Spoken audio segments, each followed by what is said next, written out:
Perhaps you are like millions the world over who have read Napoleon Hill's writings and have profited from them.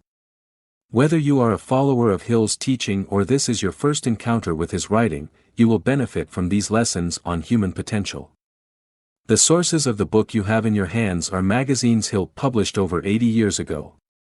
Hill's Golden Rule magazine and Hill's magazine were published for several years before his first book appeared. Hill's lessons are a series of writings on human potential. The remote mountains of Wise County, Virginia, where Hill was born in 1883, did not provide a lot of opportunities for a boy being raised in poverty. Hill's mother died when he was 10 years old, and his father married again a year later. Napoleon's new stepmother was to be a blessing to the young boy. Martha was a young widow who was educated, the daughter of a doctor. She took a liking to her highly energized stepson, who was often involved in mischievous deeds. The newest member of the Hill household was a source of encouragement that lasted a lifetime.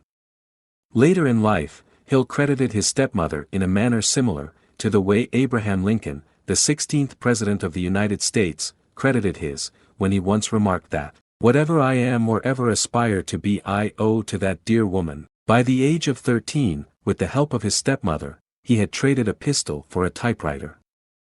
A series of articles would encourage his pursuit of a profession in writing. After 2 years of high school, Hill enrolled in a business school, and upon completion sought a job with Rufus Ayres, who had been Attorney General of the state of Virginia, an officer in the Confederacy, and at one time a candidate for the United States Senate.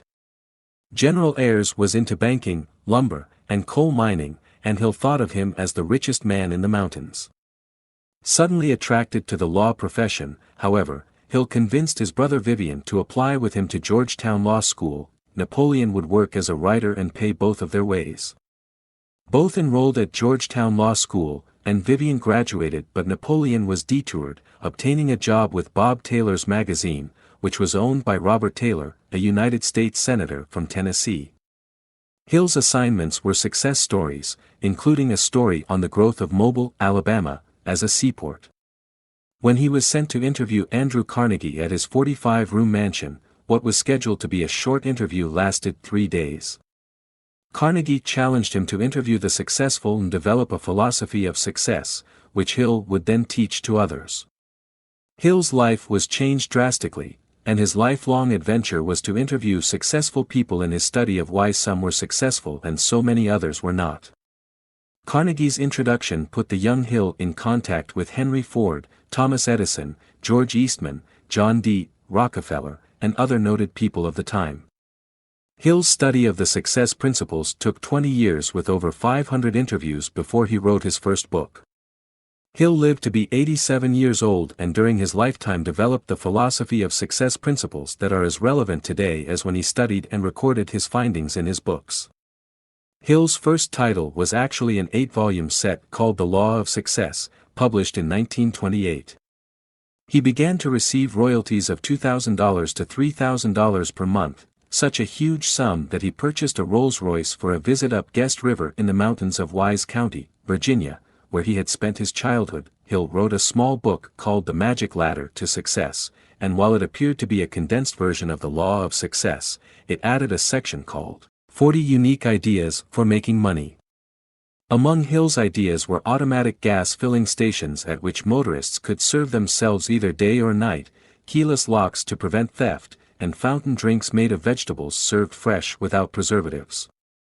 Remember, this was in 1930, the list demonstrates what a visionary Hill was. Further evidence that Hill was a visionary is found in the fact that so much of the self-help material written today is simply a version of what Hill studied and wrote about over 80 years ago. Today a number of books have been written about the law of attraction as if it is some newly discovered principle that will ensure success. Hill wrote about this new principle in the March 1919 issue of Hill's Golden Rule magazine, which is included in lesson number 4, The Law of Retaliation. Today there are stacks and stacks of books that reference one or more of Hill's works, and he is no doubt quoted more than any other motivational writer or speaker who ever lived. These quotes are sometimes used verbatim and at other times with slight changes. In 1937, Hill wrote his most famous book, Think and Grow Rich, which sold out 3 times the year it was published at $2.50 a copy in the middle of the Great Depression, and that was without mass advertising that exists today. Think and Grow Rich has sold over 60 million copies worldwide and still sells about 1 million copies per year. Today, a bestseller is usually classified as a book that sells 100,000 copies. All of Hill's books have sold more than that, and most exceed 1 million copies. The more popular books today have what publishers refer to as a shelf life of 1 to 2 years, the length of time the book is in demand and remains in stock at major bookstores.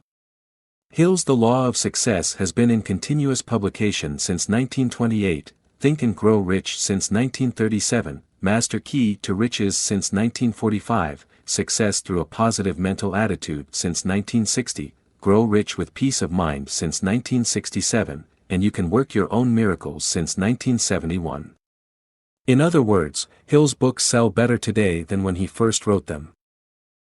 Don M. Green, Executive Director, The Napoleon Hill Foundation.